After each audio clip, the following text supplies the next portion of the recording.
At my sister's wedding, the best man stood up to give his speech, and instead of toasting the groom, he played a voicemail on the venue's speakers. 300 guests went silent as a woman's voice filled the room. A voice that was not my sister's. A voice saying things to the groom that no man says to anyone but the person he is sleeping with. The best man set down the microphone, looked at the groom, and said, "I couldn't let her marry you without knowing."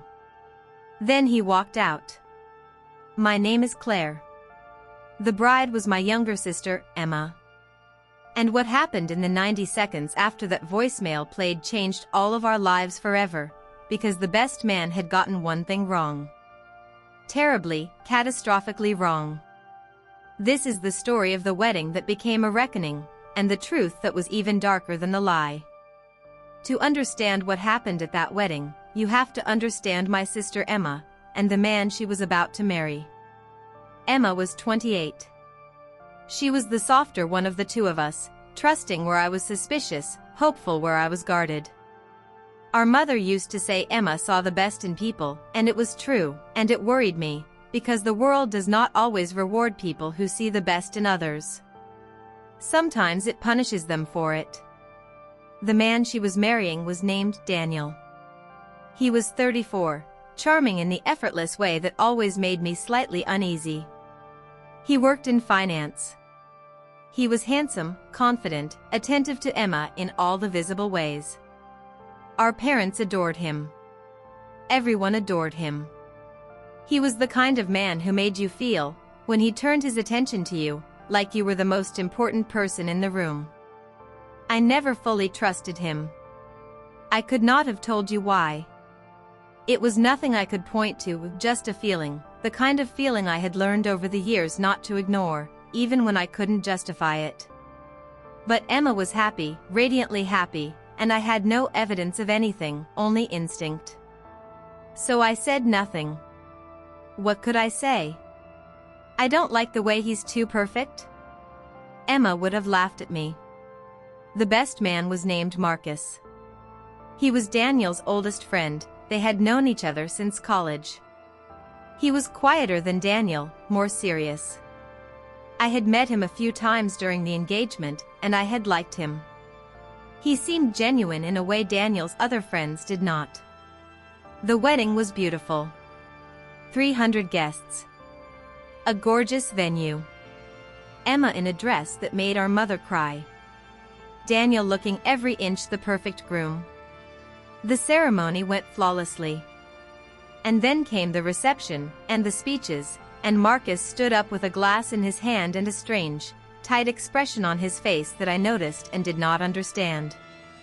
Until he set down the glass, took out his phone, and told the room he had something everyone needed to hear.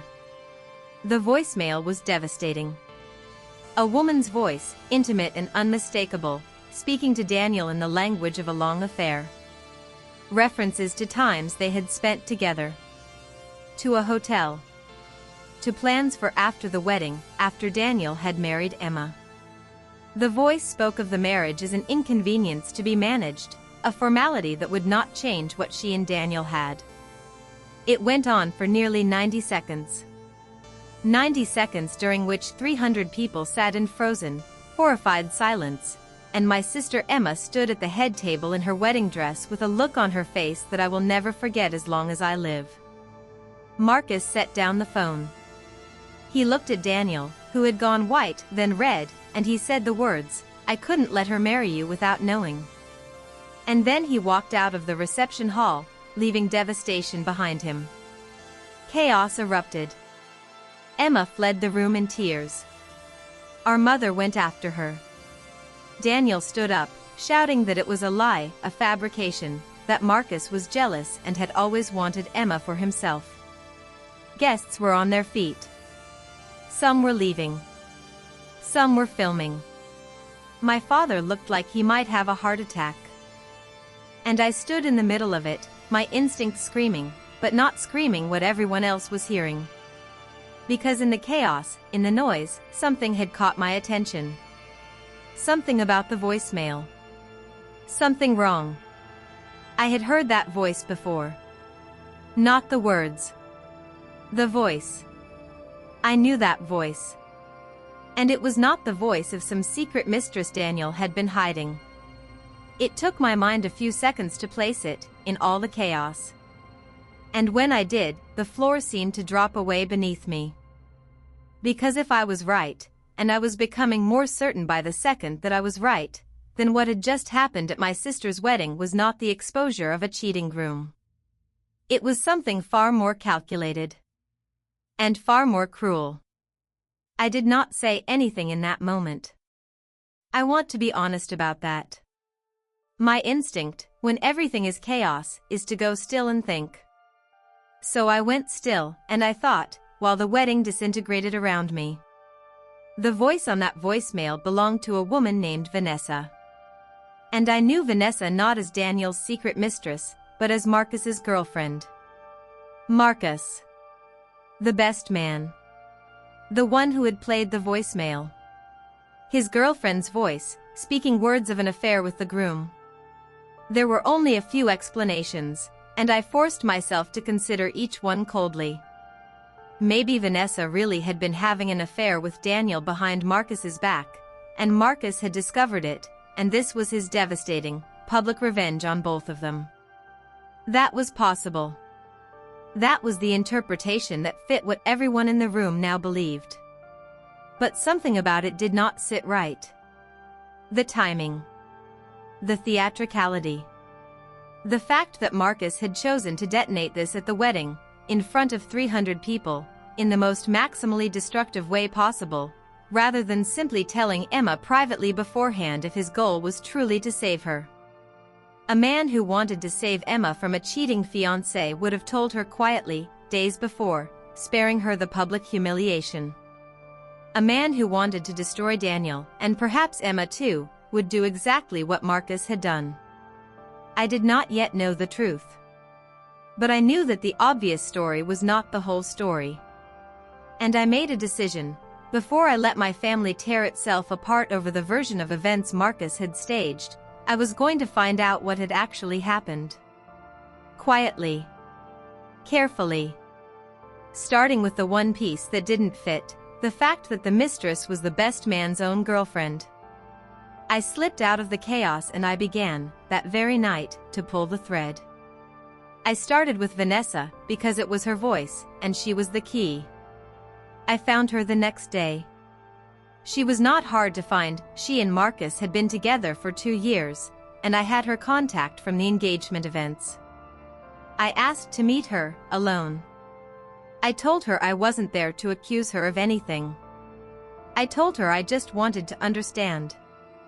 And Vanessa, it turned out, was as much a victim in this as Emma. Perhaps more. The voicemail was real, that was her voice. But it had not been left for Daniel. It had been left for Marcus. It was a message from early in her relationship with Marcus, from a private, intimate moment between the two of them, 2 years ago. Marcus had saved it. And Marcus had, through editing and selection, transformed a tender message his own girlfriend had once left him into what sounded like evidence of an affair between Vanessa and Daniel. Except at the wedding, he hadn't named the woman. He had simply played the voice and let the room assume it was Daniel's mistress. He had weaponized his own girlfriend's private words, stripped of context, to destroy his best friend's wedding. The question was why? And the answer, when Vanessa and I pieced it together, was the darkest part of all. Marcus was not trying to save Emma. Marcus was in love with Emma. He had been, quietly, for the entire length of Daniel and Emma's relationship. And he could not bear to watch her marry Daniel. So he had constructed this, a fabricated affair, built from a real voicemail taken out of context, to blow up the wedding, destroy Daniel in Emma's eyes, and position himself as the brave truth-teller who had saved her. He had gambled that no one would recognize Vanessa's voice. He had gambled that in the chaos, the fabrication would hold, that Daniel's denials would sound like a cheater's lies, and that when the dust settled, Emma would turn to the man who had saved her. He had not counted on me recognizing the voice. He had not counted on Vanessa's willingness, once confronted, to tell the truth about what her voicemail had actually been. I had it all now. The real origin of the voicemail. Marcus's motive. The whole architecture of the cruelest thing I had ever encountered. And I had it documented, Vanessa's account, the original context of the message, the timeline that proved Marcus had manufactured the entire thing. I brought the truth to my family carefully, because a truth this explosive has to be handled with control or it does more damage. I sat down with Emma first, once she was calm enough. I told her what I had found. I showed her Vanessa's account. I explained that Daniel had not been having an affair, that the voicemail was a fabrication, that the woman's voice belonged to Marcus's own girlfriend, and that Marcus had done this because he was in love with Emma and could not bear to see her marry someone else. Emma did not believe me at first. It was too much. But then Vanessa herself spoke to Emma, and told her the truth of the voicemail's origin, and slowly the real picture assembled itself in front of my sister. The betrayal she had thought she suffered, a cheating fiancé, was replaced by a stranger, more disturbing betrayal, a man who claimed to be her fiancé's best friend, secretly in love with her, willing to publicly humiliate her, destroy her wedding, and manipulate everyone she loved, all to engineer a version of events where she would fall into his arms. Daniel, it turned out, had been telling the truth when he stood up and shouted that it was a lie. That was its own difficult reckoning for Emma. She had, in the moment, believed the worst of him instantly. But he had been innocent of the thing he was accused of. The confrontation with Marcus was quiet and final. Confronted with Vanessa's testimony and the proof of what he had done, his story collapsed. There was no defense. He had manufactured an affair, weaponized his girlfriend's private words, and detonated it at a wedding to serve his own obsession. Vanessa left him that day. Daniel's friendship with him, obviously, was over forever. And whatever Marcus had imagined Emma turning to him in gratitude, was replaced by Emma's complete revulsion at what he had done. Emma and Daniel's relationship did not simply resume as though nothing had happened. How could it? She had watched herself believe the worst of him instantly, in public, and that was a wound between them that took a long time to heal. They went to counseling. They rebuilt slowly. I do not know, even now, if the marriage will last forever, but it was theirs to rebuild, on the truth, rather than to lose to a lie. The lesson I carry from that terrible wedding is about the danger of the compelling story. Marcus succeeded, for a few hours, because he told a story that was instantly compelling. A best man, playing a shocking voicemail, sacrificing himself to save a bride from a cheater. It was dramatic, it was emotionally satisfying, and it fit every instinct the room had. 300 people believed it instantly, including, for a while, my own sister. But the most compelling story is not always the true one. In fact, the most carefully compelling stories are sometimes the most constructed, built precisely to exploit our instincts, to feel true, to bypass our judgment through sheer emotional force. Marcus engineered a story designed to be believed. And it was believed until someone slowed down, distrusted the neat narrative, and checked the one detail that didn't fit. I recognized a voice. That was all. One thread that didn't match the story everyone else accepted. And pulling it unraveled the whole cruel design. When something is presented to you in a way that is almost too perfectly devastating, too neatly damning, too instantly convincing, that is sometimes exactly when you should be most careful. The truth is often messier than the story built to destroy someone. I trusted my instinct. I recognized the voice. And I refused to accept the compelling story until I had checked it against the truth. I kept the receipts, the real origin of a voicemail that had been twisted into a weapon. And they saved my sister from a lie far darker than the one she was told. Thank you for being here for this story. New story every Monday, Wednesday, and Friday. If a story is ever presented to you in a way that seems designed to make you feel before you think, slow down. Check the detail that doesn't fit. The most convincing lies are the ones built to be convincing. I will see you in the next one. Let me go deeper into this story, because the more I have thought about it in the years since, the more I have come to understand about manipulation, instinct, and the terrible power of a well-told lie. First, I want to talk about why Marcus's plan almost worked, because understanding it is genuinely useful for protecting yourself and the people you love. Marcus understood something that con artists and manipulators have always understood, that human beings do not evaluate stories rationally. We evaluate them emotionally, and we evaluate them fast.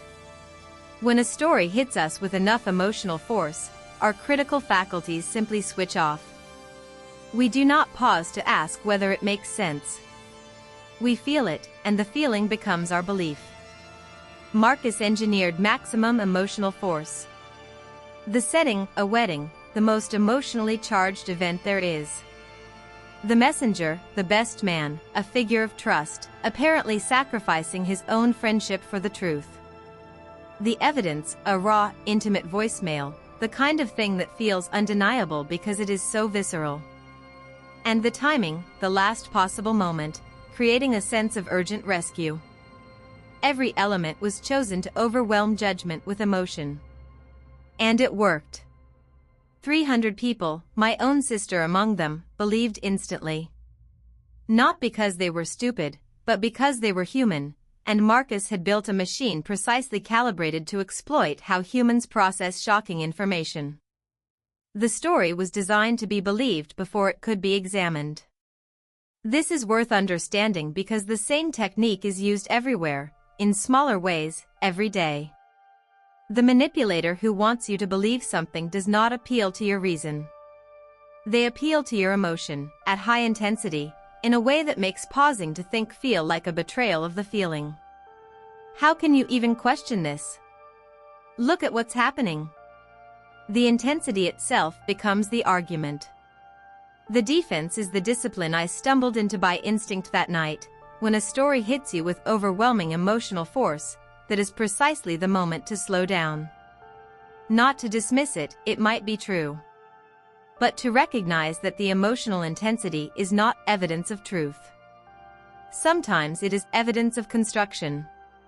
The most carefully built lies are built to feel exactly like devastating truths. Second, I want to talk about instinct, because my instinct is what saved my sister, and I have complicated feelings about it. For years before that wedding, I had a quiet distrust of Daniel that I could never justify. And it turned out I was wrong about Daniel, he was not the villain of this story. So my instinct, in that sense, was mistaken. It pointed at the wrong person.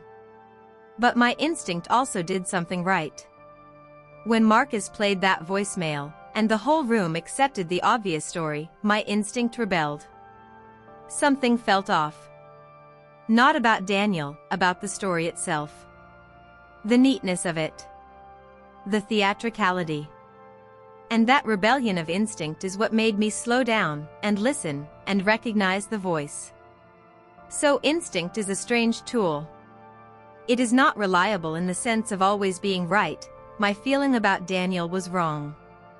But it is valuable in the sense of flagging things worth examining. My instinct did not tell me the truth. It told me that the accepted story was not the truth. And that was enough. It bought the pause in which the actual truth could be found. I have come to believe that this is the proper use of instinct. Not as a verdict, instinct makes a poor judge, because it is often wrong about specifics. But as an alarm. When something feels off, even if you cannot say why, even if your specific suspicion turns out to be misdirected, the feeling itself is worth honoring as a signal to look closer. The feeling is not the answer. But it can be the thing that makes you seek the answer. If I had ignored my sense that the story was too neat, if I had simply accepted the compelling narrative like everyone else, Marcus would have won. My sister might have ended up with the man who had orchestrated the whole cruelty. The alarm was worth heeding, even though it did not tell me what it was warning me about. Third, I want to reflect on Vanessa, because she is the person most easily forgotten in this story, and she deserves better. Vanessa was, in some ways, the deepest victim. Her private, intimate voicemail, a tender message left for the man she loved, was stolen, twisted, and broadcast to 300 strangers as evidence of an affair she never had. She was violated in a way that is hard to even name. The most personal kind of communication, weaponized against her, by the person she trusted most. And yet, when I came to her, she chose truth over self-protection. She could have denied everything, hidden, refused to get involved. Instead, she told the truth about what that voicemail really was, knowing it would expose her own private words to further scrutiny, knowing it would end her relationship, knowing it would embroil her in the wreckage of someone else's wedding. She did it because she understood that Emma was being wronged, and she would not let a lie built from her own voice destroy an innocent woman. That took courage. Real courage, the kind that costs something. I think about Vanessa often. About how the people who help reveal the truth are sometimes the ones who have been most wronged by the lie. And about how her willingness to speak, despite everything it cost her, was as essential to saving my sister as my own recognition of her voice. Neither of us alone could have done it. It took my instinct and her honesty, together. Let me bring this to a close with what I understand now, years after that shattered wedding. Emma and Daniel did stay together. It was not easy, and it was not quick. The wound of that day, not just Marcus's cruelty, but the fact that Emma had instantly believed the worst of the man she was about to marry, took years to heal. They built something more honest on the other side of it, something tested by fire. I do not know if it will last forever. But it is real, and it is theirs, and it was not stolen from them by a lie. Marcus disappeared from all our lives. There was nothing left for him after the truth came out, no friendship with Daniel, no relationship with Vanessa, no possibility with Emma, only the ruins of a plan that had revealed him as something monstrous. I do not know what became of him.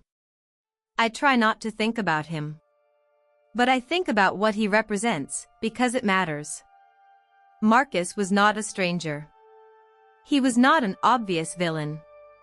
He was a trusted friend, a familiar face, a man everyone liked.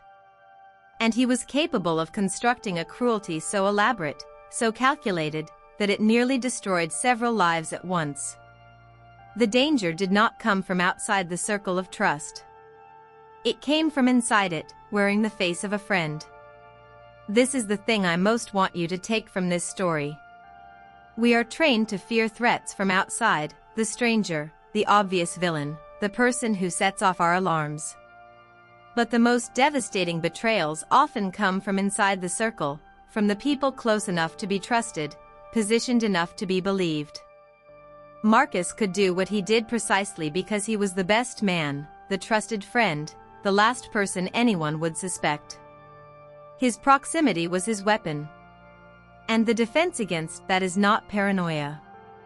I do not want you to distrust everyone you love, that is no way to live, and it would make you as damaged in your own way as Marcus was in his.